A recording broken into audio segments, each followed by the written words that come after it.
पढ़ेंगे what is light reaction. Light reaction होता क्या है, मतलब हमने दो तरह के रिएक्शन पढ़ उनके बारे में डिस्कस कर लिया था कि दो तरीके के रिएक्शन होते हैं, light reaction, dark reaction. Light reaction कौन सा होता है, जो डायरेक्ट फोटोसिंथेसिस के थ्रू हो। डार्क रिएक्शन क्या होता है, जो प्रोडक्ट ऑफ लाइट रिएक्शन है उनके ऊपर डिपेंड, जैसे ATP, NADH2 और भी बहुत सारे है ना।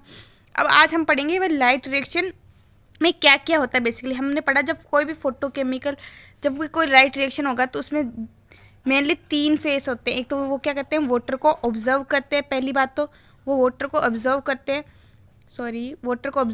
वाटर की स्प्लिटिंग करते हैं और ऑक्सीजन को रिलीज करते हैं। उसके साथ साथ वो ना 2 इंटरमीडिएट बनाते हैं जिनको बोलते हैं ATP एंड NADH2। अब वो ना बहुत सारे पिगमेंट को क्या करते हैं, ऑर्गेनाइज करते हैं। बहुत सारे पिगमेंट्स मिलके 2 ऑर्गेनाइजेशन बनाते हैं जिनको बोलते हैं लाइट हार्वेस्टिंग सिस्टम। वो 2 ऑर्गेनाइजेशन क्या होती है, पहला होता है फोटो सिस्टम 1, दूसरा होता है फोटो सिस्टम 2। अब आप बोलोगे फोटो सिस्टम 1 मतलब इसमें पहले वर्क होता होगा, फोटो सिस्टम 2 मतलब सेकेंड, मतलब इसमें दूसरे टाइम पे होता होगा। लेकिन जो है ना प्रोसेस होता है उसमें फोटो सिस्टम पहले वर्क करता है, फोटो सिस्टम 1 बाद में वर्क करता है। लेकिन इनकी नेमिंग ऐसी क्यों की है, क्योंकि पहले फोटो सिस्टम 1 को डिस्कवर किया गया था, उसके बाद फोटो सिस्टम 2 को डिस्कवर किया था। तो इनका नेमिंग इनके सीक्वेंस ऑफ डिस्कवरी के अकॉर्डिंग है, उनके ऊपर डिपेंड नहीं करता कि कैसे फंक्शन करते हैं।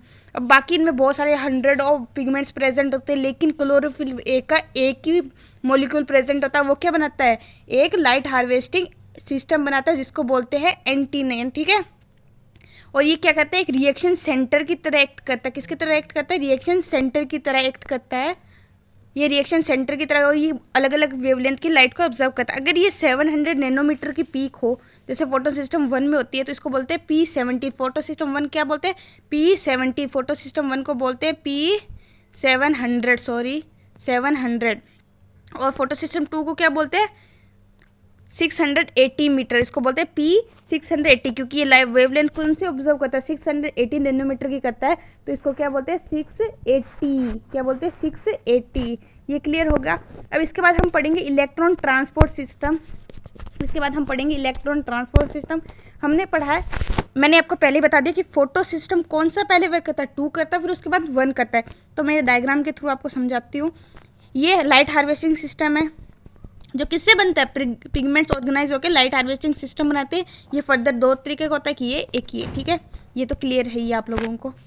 फिर उसके बाद हम देखेंगे जैसे ही लाइट इसके ऊपर गिरेगी, किसके ऊपर गिरेगी, जैसे ही लाइट हार्वेस्टिंग सिस्टम के ऊपर गिरेगी, ये क्या करेगा, इलेक्ट्रॉन को एमिट करेगा, और फोटो सिस्टम 2 उन इलेक्ट्रॉन को क्या करेगा, ऑब्जर्व कर लेगा, ठीक है। फिर ये डाउन हिल में मूव करेंगे, तो इसको डाउन हिल प्रोसेस भी कहते हैं ऑक्सीडेशन रिडक्शन के अकॉर्डिंग।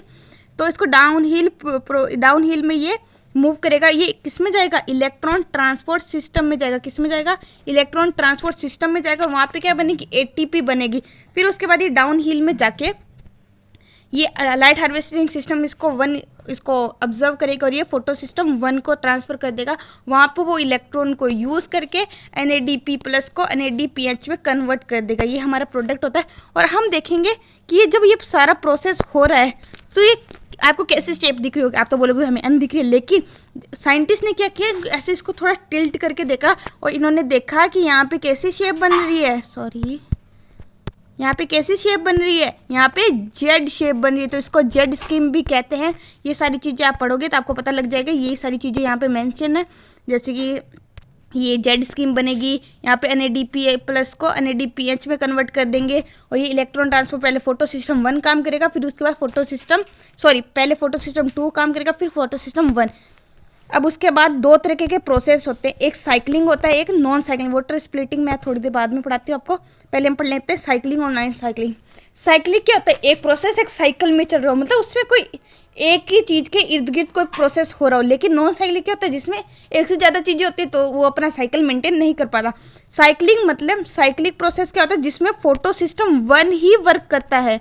वो क्या करता है, फोटो सिस्टम 1 ही वर्क करता है। ये क्या कहता है, लाइट को ऑब्जर्व करता है और इलेक्ट्रॉन को अपने फोटो सिस्टम 1 एक्सेप्ट करता है। इलेक्ट्रॉन ट्रांसपोर्ट सिस्टम में ये ट्रांसफर करता है। पहले क्या करता है, ये इलेक्ट्रॉन ट्रांसपोर्ट सिस्टम में क्या कौन सेंड करता था, फोटो सिस्टम 2। लेकिन अब photo system 1 electron transport system में करा और हमारे पास क्या बन रही है, एनर्जी बन रही है। क्या बन रही है, हमारे पास एनर्जी बन रही है, ठीक है।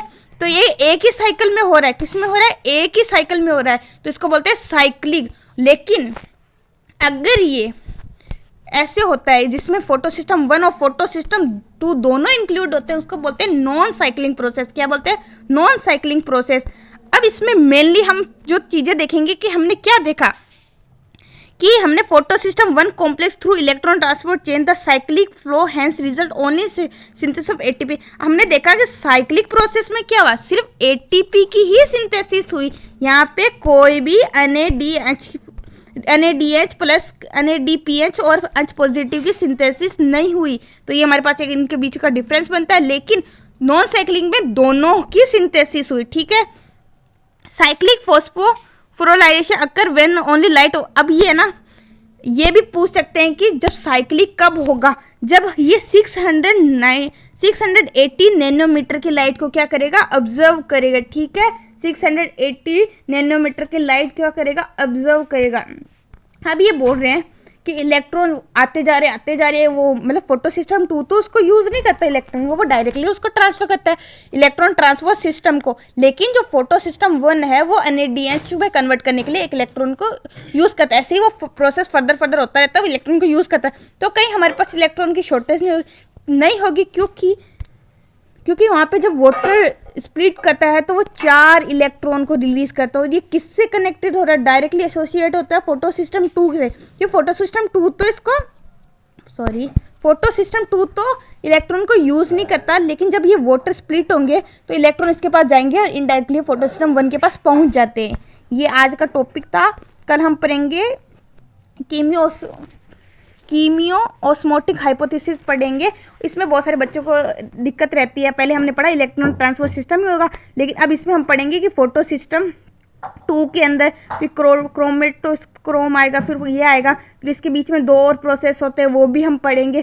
कैसे है ना पोटेंशियल ग्रेडियंट क्रिएट होता है, कैसे वो एकदम से ब्रेकडाउन होता है, ब्रेकडाउन की वजह से एटीपी क्रिएट होती है ना। ठीक है, ये हम कल पढ़ लेंगे। आज हमारे लिए इतना टॉपिक बहुत है, कल हम ये कर लेंगे टॉपिक, परसों हमारा ये चैप्टर फिनिश हो जाएगा। Thank you.